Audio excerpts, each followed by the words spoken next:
আসসালামু আলাইকুম। আশা করি সবাই ভালো আছেন। ইসরায়েল একা হয়ে গেছে। হ্যাঁ, পুরোপুরি একা হয়ে গেছে। ডোনাল্ড ট্রাম্প প্রশাসন ইসরায়েলের উপর পুরো চাপ সৃষ্টি করছে। রিপোর্ট আপনার স্ক্রিনে রয়েছে, দেখে নিন। শুধু লেবাননেই নয়, ট্রাম্প সব ক্ষেত্রে ইসরায়েলকে চেপে ধরেছেন।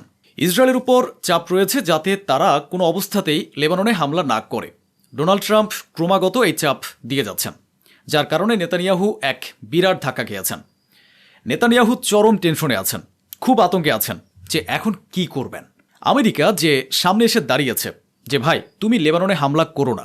সোজা কথা হলো, মার্কিন কর্মকর্তারা ক্রমাগত ইসরায়েলের উপর চাপ সৃষ্টি করছেন যে নেতানিয়াহু লেবাননে হামলা করতে পারবে না, তার গ্রেটার ইসরায়েল গড়ার উদ্দেশ্য পূরণ হতে পারবে না, আরেকটি আরব দেশ সে দখল করতে পারবে না। নেতানিয়াহু নিজের দেশের মানুষকে এখন কিভাবে মুখ দেখাবে? যে লাশের স্তূপের উপর নিজের ক্ষমতা টিকিয়ে রেখেছে, তাকে যদি এখন এ হত্যাকাণ্ড চালানো থেকে থামিয়ে দেয়া হয়, তবে সে তার সেই রক্তপিপাসু ও হিংস্র প্রকৃতির জনগণকে কি জবাব দেবে? নেতানিয়াহু এখন সেই চিন্তায় মগ্ন। নেতানিয়াহু অর্থাৎ ইসরায়েল এখন নিজেকে বড্ড একা মনে করছে, কারণ মোসাদ হোক বা ইসরায়েলের শীর্ষ কর্মকর্তারা, ট্রাম্প সরকার এখন কোনো কর্মকর্তার কথাই শুনছে না।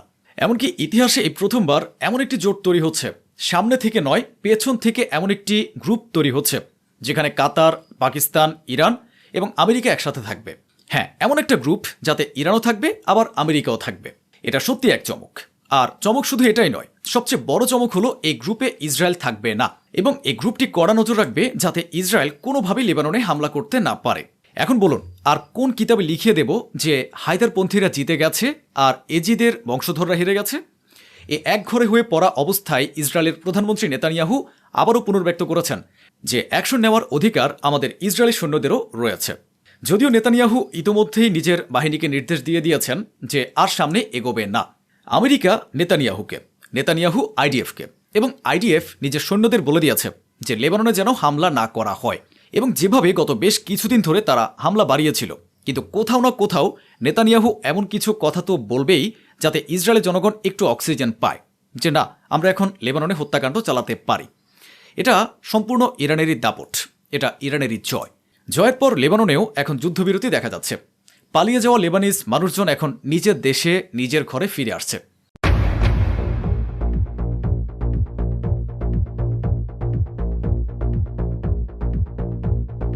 ইরান আমেরিকাকে ঝুঁকিয়েছে, আবার ইসরায়েলকেও ঝুঁকিয়ে দিয়েছে। আর এই চরম হতাশা ও ছটফটানি থেকেই ইসরায়েল লেবাননের উপর একটি কামানের গোলা ছুঁড়েছে। এই যে দেখুন, বড় কথা হলো তারা শুধু গোলাটি ছুঁড়েই ক্ষান্ত হয়েছে, এতে কেউ মারা যায়নি। আর এই বোমার গোলা ছুঁড়ে ইসরায়েল শুধু নিজের সম্মান বাঁচানোর চেষ্টা করেছে যে আমরা কারো কথা শুনছি না, আমরা এখনও নিজেদের মন মতো কাজ করছি। আইডিএফ প্রধানের পক্ষ থেকে লেবাননে থাকা ইসরায়েলি সৈন্যদের নির্দেশ দেওয়া হয়েছে যে আপনারা লেবাননের উপর বা লেবানিজদের উপর হামলা করবেন না, আপনারা শুধু আত্মরক্ষার্থে পাল্টা হামলা চালান। যদি আপনাদের উপর হামলা হয় তবে জবাব দিন, অন্যথায় হামলা করবেন না। বলুন, এটা যদি ইরানের জয় না হয় তবে কি সৌদি আরবের বিন সালমানের জয়? 2 মার্চ 2026 লেবাননে ইসরায়েল যে যুদ্ধবিরতি করেছিল, তারপর থেকে এ পর্যন্ত ইসরায়েল লেবাননে 4000 নিষ্পাপ মানুষকে গণহত্যা করেছে। ইসরায়েলের উগ্রপন্থী নেতা বেন গভিরের আরও একটি বিপজ্জনক ও সন্ত্রাসী বক্তব্য সামনে এসেছে। সে বলেছে যে লেবাননের সাথে কোনো চুক্তি করার চেয়ে আমাদের উচিত লেবাননে বোমাবর্ষণ করা, ধ্বংসলীলা চালিয়ে যাওয়া, ধ্বংসলীলা চালিয়ে ওটাকে সম্পূর্ণভাবে ধ্বংসপ্রাপ্ত এলাকা বানিয়ে দেওয়া, সবকিছু ধুলোয় মিশিয়ে দেওয়া। এখন আমি দুনিয়ার সেই সব তথাকথিত ড্রামাবাজদের, যারা মুখে শান্তিপ্রিয় সাজে কিন্তু অন্তরে মুসলমানদের প্রতি ঘৃণা পুষে রাখে, তাতে জিজ্ঞেস করতে চায়, যদি হিম্মত থাকে তবে আমাকে বলুন যে এই বক্তব্যটি সন্ত্রাসী বক্তব্য কিনা। কোনো মুসলমান যদি এই ধরনের কথা বলতো যে গণহত্যা চালিয়ে দাও, তবে তাকে সাথে সাথেই সন্ত্রাসী বলে দেওয়া হতো। কিন্তু যেহেতু তারা ইসরায়েলকে নিজেদের বাপ বানিয়ে নিয়েছে, ফাদারল্যান্ড বলে এসেছে, তাই এদের কাছে এই বেন গভীর এবং তার বিষাক্ত বক্তব্যগুলোকে উগ্রপন্থী মনে হয় না। ইরান কোনো অবস্থাতেই লেবাননকে একা ছাড়তে রাজি নয়। ইরানের পার্লামেন্ট স্পিকার গালিবাফ বলেছেন, লেবাননের ভূখণ্ডের অখণ্ডতা রক্ষা করা হবে এবং তাকে বাঁচানো হবে। যে কোনো মূল্যে লেবাননের সমস্যা সমাধান করা হবে, লেবাননকে স্বাধীন করা হবে, লেবাননকে আমরা কখনো ছাড়ব না। ইরানের প্রতিনিধি দল সুইজারল্যান্ড থেকে রওনা হয়ে ওমানে পৌঁছেছেন। এটা সেই ওমান যার উপর ইরান মিসাইলের বৃষ্টি করেছিল, যে ওমানকে পিটিয়েছিল। এবং আমি সেই সময় বলেছিলাম যে ভেতরে ভেতরে এই ওমান বা কিছু আরব দেশ এমন রয়েছে যারা আমেরিকার চাপে ছিল, কিন্তু ভেতরে ভেতরে কোথাও না কোথাও ইরানের শক্তিকে মেনে নিয়েছিল। এখন আপনারা নিজেই নিজের চোখে দেখুন, ওমানে যদি ইরানকে এতই খারাপ লাগতো তবে তারা ইরানিদের স্বাগত জানালো কেন? ইরানের সাথে সম্পর্ক কেন ঠিক করছে? বরং ওমান নিজেই ইরানকে আমন্ত্রণ জানিয়েছে যে আপনারা আসুন, হরমুজ প্রণালী নিয়ে কথা বলবো। আর এখন ইরানের প্রতিনিধি দল ওমানে রয়েছে। এখন সমস্ত আরব দেশকে আপনারা ইরানের সামনে ঝুঁকতে নিজের চোখে দেখবেন। হরমুজের অবস্থা এই যে দেখুন, ইরানের তেল চীনের জাহাজগুলো ভরে ভরে দ্রুত নিজেদের দেশে নিয়ে যাচ্ছে। অর্থাৎ ইরান এবং চীন ক্রমাগত তেলের খেলা খেলে যাচ্ছে। এখন আমেরিকানদের মানসিকতা জেনে নিন। আমেরিকার মাত্র 22% জনগণই চায় যে ইরানের উপর হামলা হোক, আর 37% আমেরিকান মনে করেন যে এই চুক্তিতে ইরানের লাভ হয়েছে, এবং 78% আমেরিকান চায় যে যেই হোক না কেন পরিস্থিতি শান্ত হোক, মুদ্রাস্ফীতি কমুক, তেল সস্তা হোক এবং শুধু এই অঞ্চলে শান্তি আসুক। ইরানের ন্যাশনাল সিকিউরিটি অফিসিয়াল বলেছেন, তোমরা হুমকি দিয়েছ, আমরা অ্যাকশন নিয়েছি। হরমুজ প্রণালী কোনো গুন্ডামি জায়গা না, কোনো ডাকাতের এলাকা না, ওটা ইরানের ভূখণ্ডের এলাকা, ওটা আমাদের পানি, আমাদের সামুদ্রিক এলাকা। আমরা যখন চাইব ওটা বন্ধ করব, খুলব, যেভাবে ইচ্ছা ব্যবহার করব। তোমরা আমাদের জ্ঞান দিতে এসো না। অন্যদিকে ইরান আবারও হুমকি দিয়েছে যে যদি MOU অর্থাৎ চুক্তি মেনে চলা না হয় তবে আমরাও জবাব দেওয়ার জন্য প্রস্তুত আছি। ইরানের শহীদ সুপ্রিম লিডার সাইয়েদ আলী খামেনিকে আগামী 4 জুলাই থেকে 9 জুলাইয়ের মধ্যে সমাহিত করা হবে। ইরান এবং ইরাকে প্রায় 1 সপ্তাহ ধরে তার শোক পালন করা হবে, দুঃখ প্রকাশ করা হবে, এবং এরপর এই তারিখগুলোর মধ্যেই মাশহাদে রওজা মুবারকে তাকে দাফন করা হবে। আপনাদের মনে থাকার কথা, একটা বিশেষ কথা আমি আপনাদের ক্রমাগত মনে করিয়ে দিচ্ছি। যখন শেষবার একদিনের জন্য ইসরায়েল ও ইরানের মধ্যে যুদ্ধ হয়েছিল এবং তার পরের দিন আমেরিকা ইরানের উপর হামলা করেছিল, সেই সময় আমেরিকা ও ইসরায়েলের উদ্দেশ্য ছিল, আমরা তো আবার প্রস্তুতি নিয়ে নিয়েছি, ইরান এখন দুর্বল হয়ে গেছে, এবার হামলা করে দেখি কি হয়। কিন্তু ইরান যখন ইসরায়েলের উপর পাল্টা আঘাত করল, তখন পরবর্তী 12 থেকে 18 ঘন্টার মধ্যে ইসরায়েল হাঁটু গেড়ে বসে পড়ল এবং আমেরিকার কাছে বলল, বাঁচান, যুদ্ধবিরতি করিয়ে দিন। এখন সেই হামলারই স্যাটেলাইট ইমেজ সামনে এসেছে যে ইরান যখন ইসরায়েলের উপর পাল্টা হামলা চালিয়েছিল তখন ইসরায়েলের সামরিক ঘাঁটিগুলো পুরে ছাই হয়ে গিয়েছিল। দেখুন, এই যে কালো হয়ে যাওয়া জমি আপনারা দেখতে পাচ্ছেন, এটা ইসরায়েলের উপর ইরানের হামলারই প্রভাব। অন্যদিকে ইরানের ভাইস প্রেসিডেন্ট আমার মনের কথাই বলেছেন, যা আমি আমার দর্শকদের প্রতিনিয়ত বলে আসছি।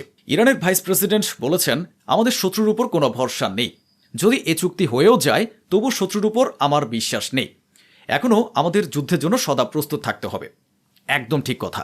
ইসরায়েল আর আমেরিকার উপর মোটেও ভরসা করা উচিত নয়, কারণ এই যে দেখুন রিপোর্ট, আমেরিকা তড়িঘড়ি করে তাদের অস্ত্র তৈরিকারী শীর্ষ কোম্পানিগুলোকে ডেকে পাঠিয়েছে, যার মধ্যে রয়েছে Lockheed Martin, RTX, Boeing, L3 Harris, Northrop Grumman এবং Honeywell.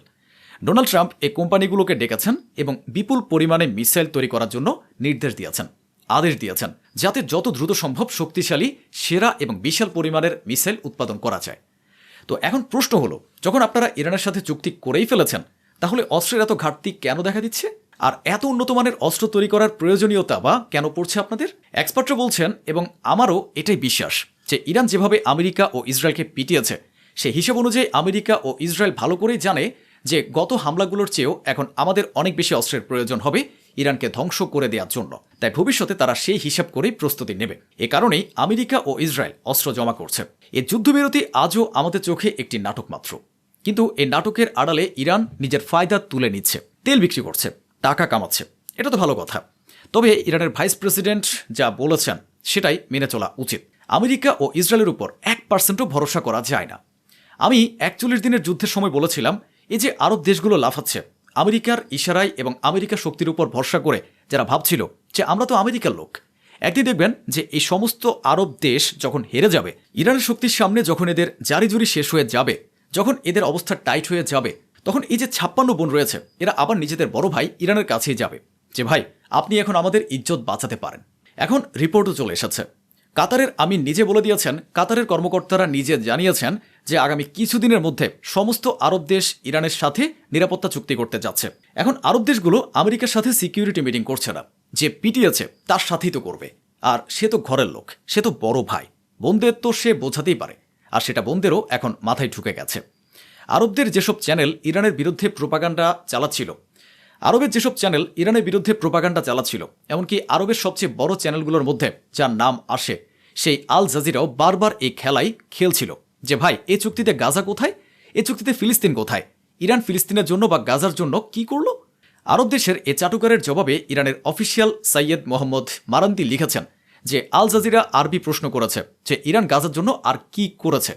Seriously, Ayatollah Khamenei, Syed Hasan Nasrullah এবং ইয়েমেন ও ইরাকের এমন হাজার হাজার মানুষ গাজার জন্যই শহীদ হয়েছেন। কিন্তু কাতার কি অবদান রেখেছে? তারা কুশনারকে ফান্ডিং করেছে, উইটকফকে ফান্ডিং করেছে, ট্রাম্পকে ফান্ডিং করেছে। গাজা ও ফিলিস্তিনের বিরুদ্ধে থাকা কুশনার, উটকফ এবং ডোনাল্ড ট্রাম্পকে টাকা দিয়েছে।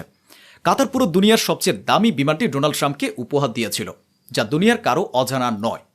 ফিলিস্তিন দিবস, আল কুদস দিবস, বায়তুল মুকাদ্দাস দিবস, এগুলো দুনিয়াতে কে শুরু করেছিল? ইরান শুরু করেছিল। যখন রমজানে আল বিদা জুমা আসে, তখন জুমার পর ইন্টারন্যাশনাল কুদস ডে পালন করা হয়। আওয়াজ তোলা হয়, প্রশ্ন করা হয় যে ফিলিস্তিন কবে স্বাধীন হবে, ইসরায়েল কবে তাদের উপর এই গণহত্যা বন্ধ করবে। এগুলোর আয়োজন কে করেছিল? গুগলে সার্চ করে দেখুন, তখন জানতে পারবেন যে এটা ইরান করেছিল। ইরানি বাইতুল মুকাদ্দাসের পক্ষে আওয়াজ তুলেছিল।